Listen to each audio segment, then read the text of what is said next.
Like what we're saying is we start moving. Let's start moving. Let's go. Let's go.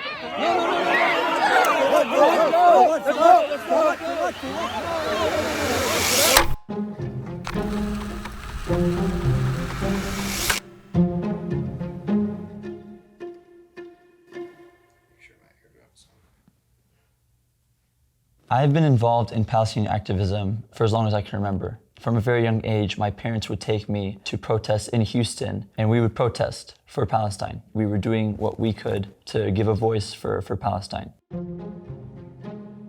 My name is Amr Khaddoumi. I am a third-year student at the University of Texas at Austin, majoring in economics and government, and a member of the Palestine Solidarity Committee. Palestine Solidarity Committee, we've been holding events on and off campus at UT and in Austin for the entire year. This event was not going to be much different from any of the other events we've had. It was going to be peaceful. We had posted about it Sunday of the same week. We received an email from the university the night before stating that we were not permitted to hold this event. So we responded cordially, stating that we were not going to be in violation of any rules, and thus we would proceed with this event. The day of the event, we were setting up at Greg Plaza, and we were approached by two members from the Dean of Students who gave us a final warning stating that, we were once again not permitted to hold this event, citing violations such as wearing face masks, which we explained are for medical purposes. We did not view as a justified means for canceling this event. So the event was going to be a peaceful walkout followed by a series of educational teach-ins on the South Mall, where we would teach about the genocide happening in Gaza, UT's complicity in it. As people gathered, we explained that to them and emphasized the peaceful nature of this demonstration, the importance of not engaging with counter-protesters or with police to ensure everyone's safety. As we started marching, we were confronted by a wall of police. Some of them were on bikes, some of them were mounted on horses, others were on foot. They proceeded to create a physical barrier on Speedway, the main route for students on campus, blocking us from the north and then on horseback from the back. They then proceeded to issue a dispersal warning. Me and other organizers were talking directly with police, explaining to them that we cannot disperse in this narrow corridor. Are y'all good with if you go down 21st and towards the stadium? Would y'all comply with that? And then disperse. But after we'll take 21st. Okay, let me, again, I gotta talk with my bosses and make sure that's what their plan is. The police proceeded to open up the southern route, and we proceeded to continue down Speedway up until we got to the Blanton Museum, which is just off of Speedway. There, the police issued a second dispersal warning. It gave us 10 minutes to comply with this warning. You have 10 minutes to make this disperse. We told all our supporters we were being told to disperse and that everyone needed to leave in small groups to ensure everyone's safety. Listen up! Hey, listen up! We gotta disperse! Stay updated on our social media channel to see what's gonna happen, our message, but we have to disperse now. As people were dispersing, we realized the ways in which people could disperse were restricted by the police who were ordering the dispersals in the first place. People were not permitted to disperse towards Martin Luther King Boulevard. They were not being allowed to disperse back up to Speedway. The only real means for people to disperse was a little sidewalk that just went around the wall of police that had formed and just went back to Speedway. And I communicated this sort of absurdity of this order and the prevention of us being able to comply with police as they continued to sort of, our supporters, our protesters, tell them to keep it moving, despite us complying. Me and other organizers stayed back, and we were communicating, talking with each other, trying to figure out what the next steps would be. At that point, I received a call from my sister telling me that the crowd had recongregated on Speedway and that police were threatening arrests. Me and other organizers were at the back now. We were no longer at the front, and so I actually rushed ahead to the front of the march that had recongregated. And once again, I communicated. We have to disperse. We thank you all for your energy. We want you to stay tuned. We need everyone to disperse now to avoid arrest. Please, thank you for the energy. We need to disperse. We cannot keep marching. Tell us, okay, here's one way to get out, and we go out that way. You're still in the same group. It does nothing. That's why we wanted to go out somewhere farther away from people so we could actually disperse. See, but you didn't let us do that. See, so now you're upset. But no, we hear what I'm saying. No, we're getting out of here. We need to disperse. What we're saying. Like what we're saying is we start moving. Let's start moving. Let's go. Let's go.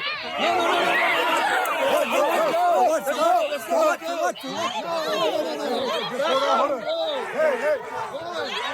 Let him go. Why? He's leaving.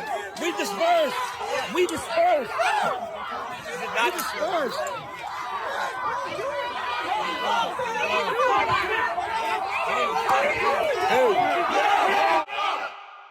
We then see Ahmed being arrested. So then we all started chanting, let him go, off our campus. And that guy comes up to us and goes, I would watch out because they cut off the people behind you. We didn't realize that the students we were also chanting alongside, they cut them off. So it was only like 5 of us and then the state troopers in front of us. And right when he said that, a cop jumps towards us and grabs my friend and arrests her. And at one of those times when the crowd was splitting up, there was a girl towards the middle that didn't realize that the people around her had left from beside her. The cops at that point had already arrested her, and then it was too late for me to like leave because I was surrounded by cops. And you know, I'm not a very big person, so they were able to like scoop me into the cop crowd and converge on me. And then that's when I got arrested. I had overheard them say that they needed like 10 people total, and they had like this many people and they needed this many more people. So then at this point, me and the other people, we back up from the cops after her arrest, and we're now like on the grass. We're not even on Speedway. And then they jump into the grass and they grab another one of my friends standing right by me. And then I go to the other side because I was trying to avoid them, but they were everywhere. And then we were chanting, and they just, again, they randomly pounced on the crowd. And at that time, they got me and arrested me. All the students who got arrested, we were just standing there chanting, exercising our right to protest against the genocide. We were confronted with this army of police, not just UT police, not just Austin police, but state troopers in full riot gear who appeared to be preparing for war. I was arrested at like 1:20, and then I was released at like around 8 a.m. the next day. There was someone in there who her head had gotten straight into the ground, and there's a video of her like throwing up from the concussion. While I was in the cell, what was cool is I could hear the chanting outside because the community showed up and they were chanting like, "Free, free, free Palestine!" Hearing that the demonstrations were happening outside the jail itself gave us a lot of hope that, you know, the community was there for us. I was in this jail cell for several hours before I was let out to go speak to an attorney. She assured me that the judge rejected all, I believe, 57 cases of the alleged trespassing charges because the affidavits lacked any probable cause. And just the fact that students who pay to be at a public university, which is a public space that is open to the community in general, the fact that they would be charged with trespassing on their own campus in itself is an absurdity. I was released at 11:30 a.m. on Thursday, the following day, after spending 22 hours in custody. I was greeted by protesters and the community who was still outside. Viva, viva Palestina! Viva, viva Palestina! In our infringement of free speech! In our infringement of free speech! We will continue to advocate no matter the suppression! We will continue to advocate no matter the suppression! No matter the police brutality! No matter the police brutality! Until justice is delivered! Until justice is delivered! Despite the injustice that we experienced, it is nothing compared to the suffering of the people of Gaza, of the children of Gaza, and of the people of Palestine. The people of Gaza have been enduring so many horrific war crimes for the last 215 days. They have been enduring, even before that, a siege that has lasted 18 years, that has restricted food, water, and electricity from entering into what has been regarded as the largest open-air prison in the world. Palestinians living in the West Bank, forced to wait hours to cross checkpoints, subjected to their schools being bulldozed because they don't have their necessary permits or they're built in land that is designated for settlement building. You know, at my graduation, I think about all the people who couldn't graduate because either they've been killed or their teachers are dead or their classmates are dead. Obviously, there's no university left standing. They've had to endure their land being stolen for the sake of building illegal settlements. They've had to live in fear of their villages and their cities being raided and their children being kidnapped and detained for months on end without cause, without charge, without trial. It's like I really just went to a protest. This is nothing compared to what Palestinian political prisoners or like child prisoners go through. Like no amount of fear, even though I did feel fear, is gonna stop me from denying their humanity and therefore my own humanity. We do have a significant responsibility to use our voices, to use our power as students, to demand that the support of the apartheid, of the occupation, of the genocide ceases. We do that through protesting our governments for sending billions of dollars a year annually to Israel, through demanding that our universities divest from companies that facilitate the killing in Gaza. A university president is supposed to foster an environment where students can learn and students can discover their voice. In reality though, what we've seen in the last few weeks is that our president does not run this university in the interest of his students. Otherwise, this would not be the way he would treat his students. For the university to be so narrow-minded when they went and suspended the PSC is just another demonstration of their ignorance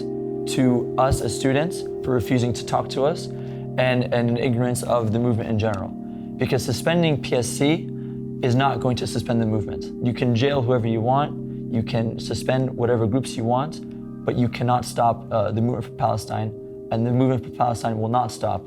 Seeing the videos of the children in Gaza, of the people of Gaza, thanking students here was just incredibly inspiring. The people of Gaza hear us and they see what we are doing, and it is giving them hope. The focus on the student movement over the last month or so has given a lot of attention to student activists, has given a lot of attention to the topic of free speech and the right for students to demonstrate, but it has had the perhaps unintended effect of distracting from what the true purpose of these demonstrations are in the first place. Students do not demonstrate for the sake of demonstrating, and we don't protest for the sake of having a protest. We protest for the people of Palestine, and the focus on this movement should not distract from the suffering that's happening in Gaza, and we must continue to demand that our institutions, our governments withdraw their support for the suffering so that it does not persist any longer.